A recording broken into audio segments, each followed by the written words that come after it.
Live mula sa GMA Network Center, ito ang 24 Oras. Magandang gabi po, Luzon, Visayas at Mindanao. Binugbog, iginapos at ikinulong pa. Ganyan po sinapit ng isang babae sa kamay ng kanyang kasintahan. Ang dahilan umano ng pagiging bayolente ng naarestong suspect, selos. Hawak na po ng DSWD ang biktimang minsan na raw sinubukang tumakas pero inabutan at kinaladkad pabalik ng suspect. Nahuli kampayan sa CCTV at nakatutok si John Consulta, exclusive. Pinasok ng mga ahente ng NBI-NCR ang unit na ito sa Quezon City. Sa banyo, nasagip ang babaeng biktima ng illegal detention na nakatali at bugbog sarado. Hindi naman naging madali ang pag-aresto sa suspect na babae rin. Tuloy mo na. May karapatan ko tumahimik. Lahat ng sasabihin mo, maaaring gamitin laban sa'yo, ha? May karapatan ko muna, abogado. Nang eksaminin ng NBI-NCR ang CCTV ng bahay, nakita nila ang video ng biktima na patakas na sana sa pinagkulungan sa kanyang bahay. Pero hinabol siya ng suspect, inabutan at kinaladkad pabalik sa lugar kung saan siya kinulong nito. Tawag nila doon sa pamilya ng babae, doon sa Cebu, na natanggap ng kanyang minor de edad na anak, ay nakita ng anak na balutan ng masking tape yung mukha ng kanyang ina. At lumalabas na sinasaktan nga po ito ng kanyang kinakasama. Lumalabas na bugbog yung mukha ng biktima, yung mother ng minor de edad. Tinakot niya na papatayin siya, itinali niya, hinampas ng yantok, napakarami pong pananakit ang isinagawa nitong subject. We can only assume that there is jealousy in this case, considering the surrounding circumstances of the case. Ininquest na ang suspect sa reklamong serious illegal detention, violence against women and children, at resistance and disobedience to agents of authority. Sinusubukan pa namin makuna ng pahayag ang suspect. Mabutihin po natin na isang guni sa DSWD para yung social worker ay magkaroon ng psychological intervention dito sa ating biktima. Wala pang pahayag pareho ang biktima at ang suspect. Para sa GMA Integrated News, John Consulta, nakatutok 24 Oras. Tiklo sa magkaiwalay na operasyon sa Pangasinan at Caloocan ang dalawang hindi lisensyadong dentista na nagsasagawa ng dental procedures. Ang isa sa kanila, hindi lang nag-ooperate, gumagawa rin umano ng pustiso sa kusina ng bahay. Tunghayan sa aking eksklusibong pagtutok. Pagpasok ng mga taga-NBI, nagsasagawa na ng dental procedure ang taong kanilang aarestuhin sa isang undercover agent na magpapalinis ng ngipin.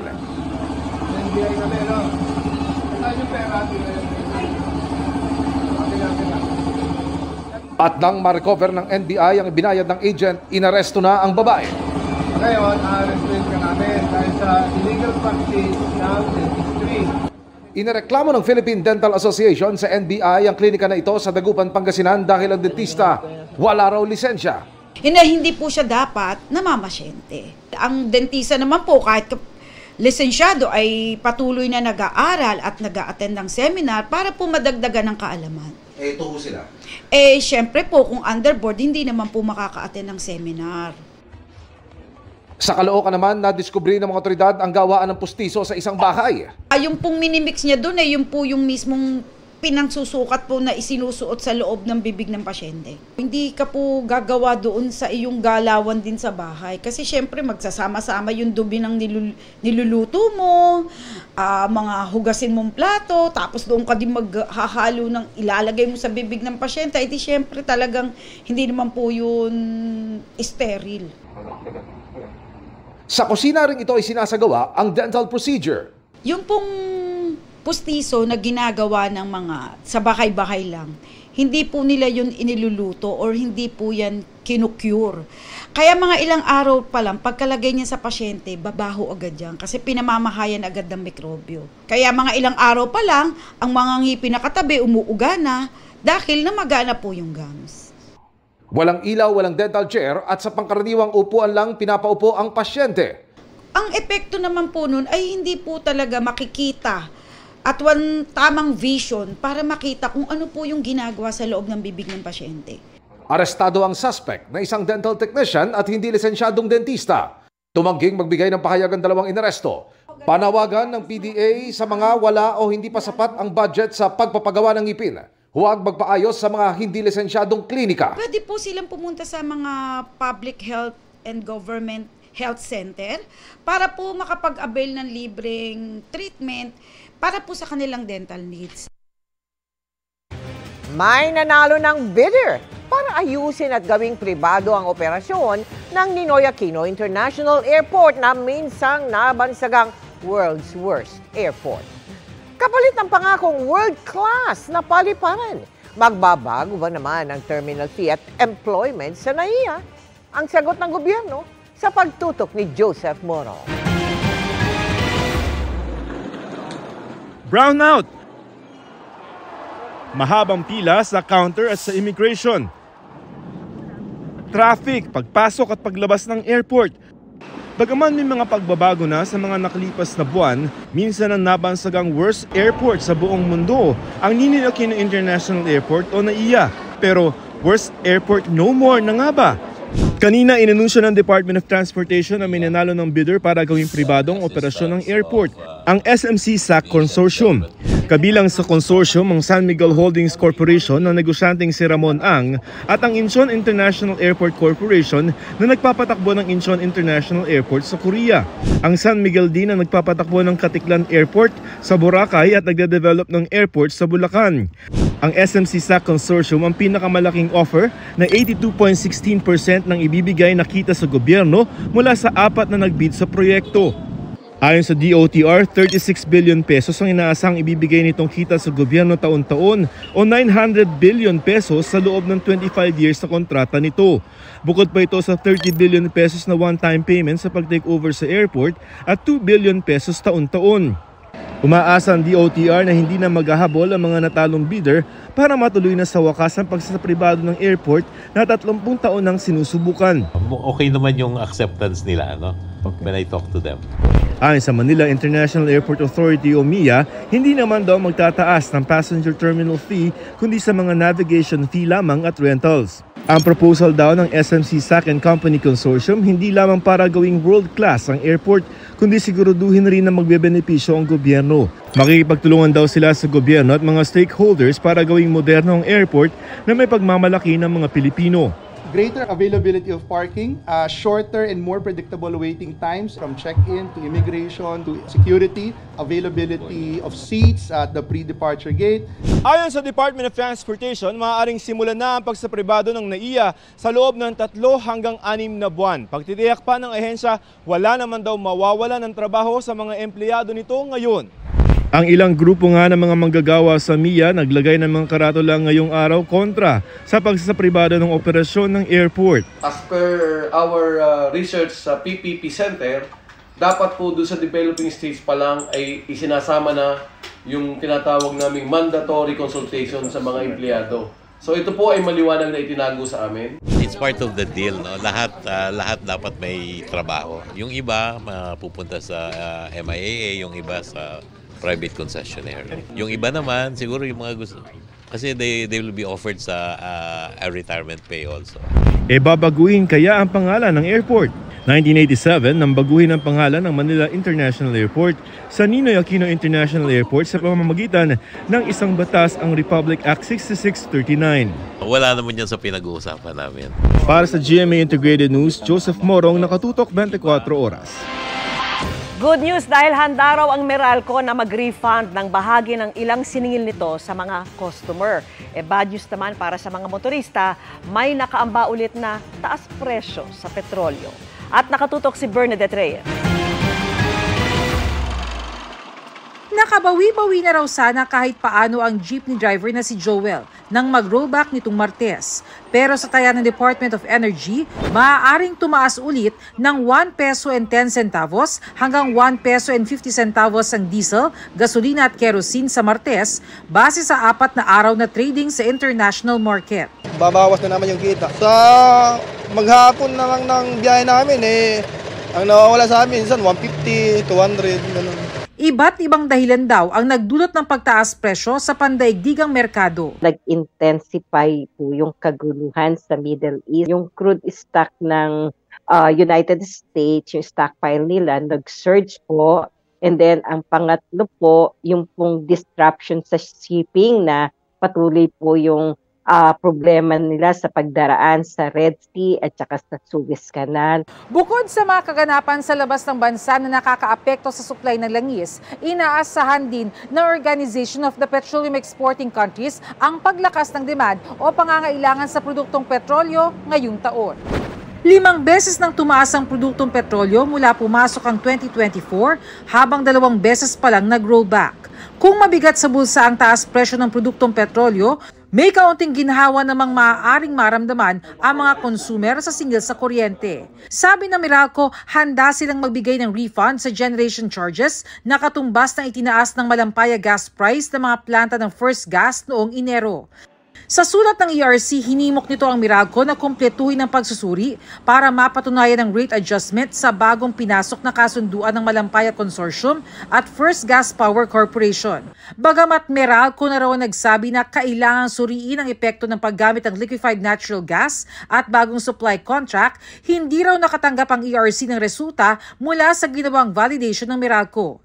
Dahil dyan, premature daw na maituturing ang pagpasa ng halaga sa mga consumer habang wala pang validation ng Meralco sa naging basihan ng singil. Para sa GMA Integrated News, Bernadette Reyes, nakatutok 24 oras. Posibleng hilingin ng Justice Department sa korte na ilipat sa Metro Manila ang teacher na inaresto sa Sulu dahil po sa koneksyon umano sa mga terrorist group. Sa kanya umano dumaan ang daang-daang libong dolyar mula sa iba't ibang bansa na ginamit sa mga operasyon tulad ng Madugong Marawi Siege. Nakatutok si Salima Refran. Ang madugo at mapaminsalang pagkubkob ng Marawi noong 2017 ng Maute Group na nag-iwan ng daang-daang nasawi, pinondohan raw ng perang dumaan umano sa kamay ni Mirna Mabansa. Si Mabansa ang naaresto kahapon ng pinagsanib na puwersa ng pamahalaan sa Indanan, Sulu. Specially designated terrorist ng Amerika si Mabansa at nakalista sa United Nations Security Council bilang individual na may ugnayan sa ISIS at Al-Qaeda. Sa pamamagitan daw ni Mabansa, daang-daang libong dolyar ng pondo ang nakarating sa mga terorista. The act of Mirna Mabansa is really a financier. She received some money from foreign nationals abroad, from Malaysia, Turkey, Jordan, Indonesia, and Qatar, and Saudi Arabia. These are remittances for the purpose of supporting the ISIS on Al-Qaeda activities in the Philippines. Yung $100,000 na yun, ginamit yan para bumili ng armas, ginamit yan para magdala ng mga trainer dito para sa mga kampo, no, kung sa may na-train ng mga Filipino fighters. Ginamit din yan para pagdala ng mga foreign fighters na sumama sa pag-siege ng Marawi. With regards to movement, domestically po, meron po silang mga other facilitators na ginamit. Nakapagtago raw si Mabansa dahil sa kanyang propesyon at mga koneksyon bilang asawa ng napatay na Malaysian terrorist na si Abu Anas. Yung being a teacher niya. So that is one of the perfect cover na ginagamit niya rin. And of course, there are some other means. After the death of Abu Anas, she remarried, and based on intelligence report, yung present husband po niya is a high-ranking MNLF leader din po. Umaasa ang Pilipinas na sa pagkakaaresto kay Mabansa ay maaalis ng bansa sa gray list ng Financial Action Task Force. Listahan ito ng mga bansang nasa increased monitoring para sa pagsawata ng terrorist financing at money laundering. This is one move na showcases how really the importance of cooperation among agencies. Nahaharap si Mabansa sa 5 kaso ng Terrorism Financing Prevention and Suppression Act at paglabag sa Anti-Terrorism Act. Pinag-aaralan na ng Department of Justice kung hihilingin nila sa Korte Suprema na mula Zamboanga ay ilipat dito sa Metro Manila ang pagdinig sa mga kaso. Sinusubukan naming kunan ng pahayag si Mabansa. Para sa GMA Integrated News, Salima Refran, nakatutok 24 oras. Nauwi sa pagtatalo ang paninikit ng MMDA sa mga illegal umanong nakaparada sa isang kalsada sa Quezon City. Ang giit ng ilang residente, kanila raw ang bahagi ng kalsada. Nakatutok si June Veneracion. Binabayaran namin to, wala kang karapatang gamitin yan. It's very unlikely for a road to have a private function. Pumalag ang ilang residente ng Homart Road, Quezon City sa clearing operations ng MMDA matapos may mga matow at matikitan sa kanila dahil sa illegal parking. Tanong nila, paanong illegal parking? Pag-aari raw nila ang bahagi ng gilid ng kalsada kung saan sila nakaparada. Nilagyan pa nga nila ito ng palatandaan. Private to. Ngayon ang gusto nyo, may linya. Lahat yan hanggang doon. Oo. Binabayaran pa ng amilyar yan. Pag-aari po ng angkan nyo. Oo. Magkakamag-ahan ng amilyar ito. Ipinagamit lang daw sa gobyerno ng mga nakatatanda sa kanila ang property para lumuwag ang kalsada. Ganito na lang, pakita ko yung titulo. Sige. Hindi po ako taga-land authority. Hindi, kaya nga, may karapatan din kami. Dahil ang ganyan ang property namin, ang ganyan karapatan din kami. Sabi ng City Hall, pag-aaralan kung may basihan o wala ang sinasabi ng ilang residente. Ang gagawin namin, pa-inspection natin kasi baka kasama either donated o expropriated na ng isang national government.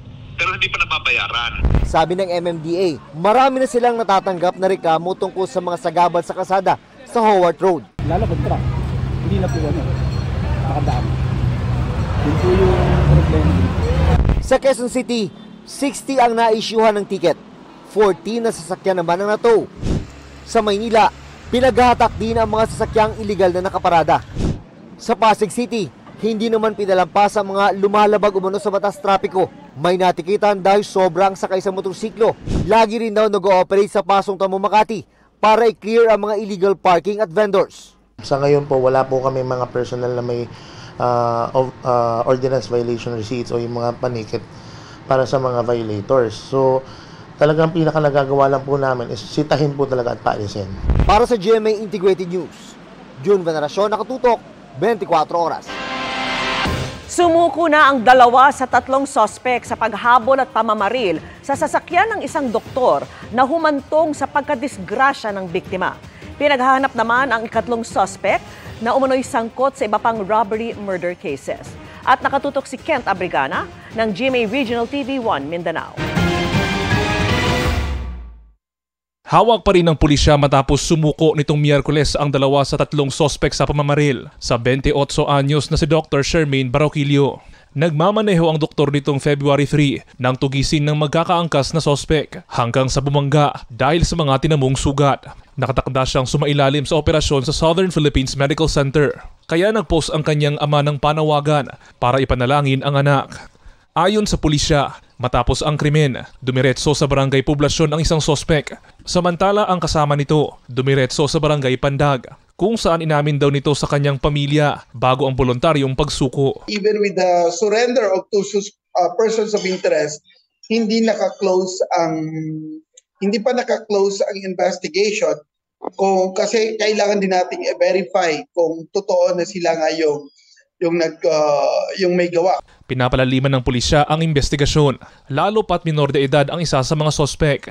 Ayon sa pulis, robbery ang kanilang tinitingnang motibo sa krimen. Sa ngayon, nagsagawa na ng manhunt operation ng kapulisan sa 3 sospek na umano'y sangkot sa iba't ibang robbery murder cases sa mga kalapit na lungsod.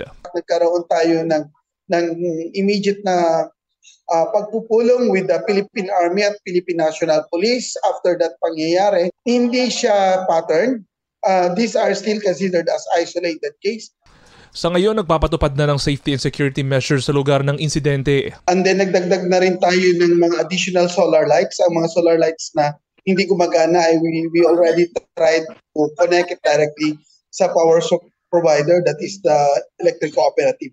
Nakatakda naman silang gumawa ng Memorandum of Agreement sa mga probinsya kabilang ang South Cotabato, Sultan Kudarat, Maguindanao del Norte at North Cotabato para sa karagdagang seguridad.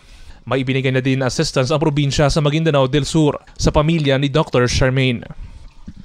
Mula sa GMA Regional TV 1 Mindanao, Kent Abrigana, nakatutok, 24 oras.